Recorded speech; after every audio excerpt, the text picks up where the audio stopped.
महाराष्ट्र विशेषमध्ये सगळ्यांचं स्वागत। नमस्कार, मी अमित गत्रे। महाराष्ट्रातल्या तुमच्यासाठी उपयोगी योजना आणि महत्त्वाच्या घडामोडींचा आढावा घेऊया।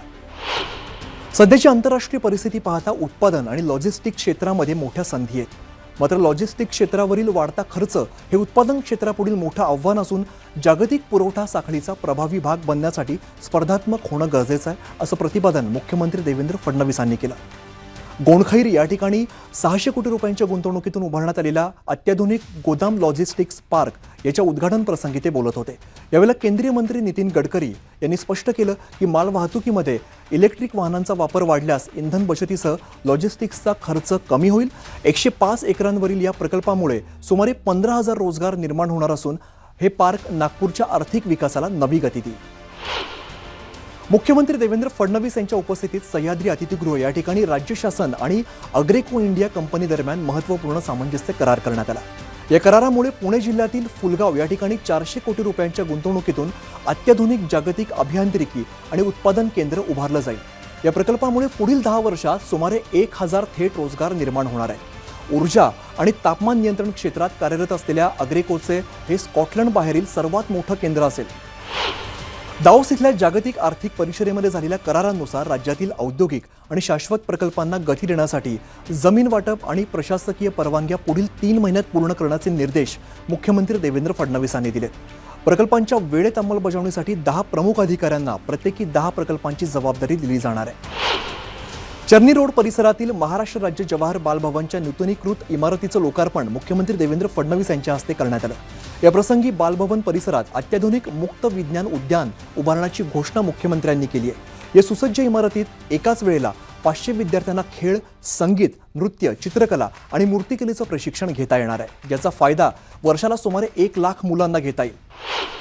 मुख्यमंत्री देवेंद्र फडणवीस यांच्या अध्यक्षतेखाली सह्याद्री अतिथीगृह या ठिकाणी राज्यस्तरीय खरीप हंगाम आढावा बैठक 2026 पार पडली।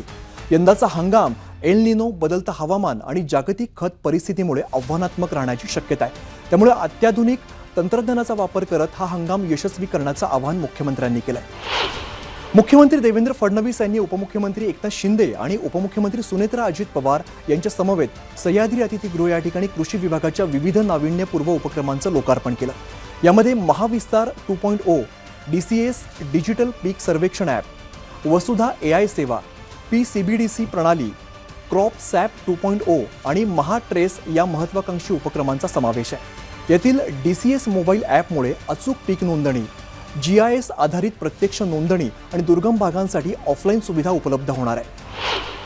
राज्यासाठी शेती आणि ग्रामीण अर्थव्यवस्थेला बळकटी देण्यासाठी बँकांनी केवळ नफ्याचा विचार न करता सामाजिक बांधिलकी जपावी असे निर्देश मुख्यमंत्री देवेंद्र फडणवीस यांनी राज्यस्तरीय बँकर्स समितीच्या 171व्या बैठकीमध्ये दिले।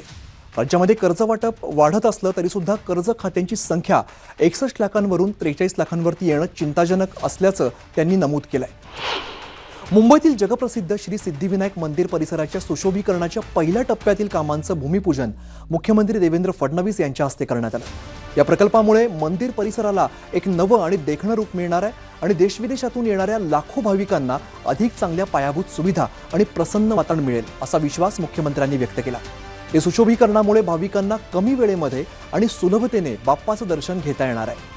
सह्याद्री अतिथीगृहातील कार्यक्रमानंतर झालेल्या या सोहळ्याला उपमुख्यमंत्री एकनाथ शिंदे, मंदिर न्यासाचे अध्यक्ष सदानंद सरवणकर, महापौर रितू तावडे यांच्यासह अनेक मान्यवर आणि न्यासाचे विश्वस्त उपस्थित होते। महाराष्ट्राला सागरी अर्थव्यवस्थेमध्ये देशातील अग्रगण्य राज्य बनवण्यासाठी पालघर जिल्ह्यातील नांदगाव या ठिकाणी 4150 कोटी रुपयांच्या गुंतवणुकीतून अत्याधुनिक युनायटेड साधव इंटिग्रेटेड मेरीटाईम कॉम्प्लेक्स उभारण्याचा प्रस्ताव सादर करण्यात आला। वाढवण बंदराजवळ 600 एकर क्षेत्रामध्ये जागतिक दर्जाचं जहाज बांधणी दुरुस्ती आणि ग्रीन शिप रिसायकलिंग केंद्र उभारलं जाईल। मत्स्य व्यवसाय आणि बंदरे विकास मंत्री नितेश राणे यांनी या प्रकल्पाबाबत बैठक घेऊन अधिकाऱ्यांना प्रत्यक्ष जागेची पाहणी करण्याचे निर्देश दिले।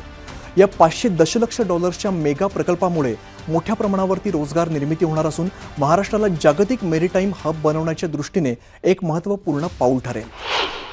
या सगळ्या विशेष घडामोडी बघितल्यानंतर महाराष्ट्र विशेषमध्ये आज इकडेच थांबतोय। पाहत रहा न्यूज 18 मराठी।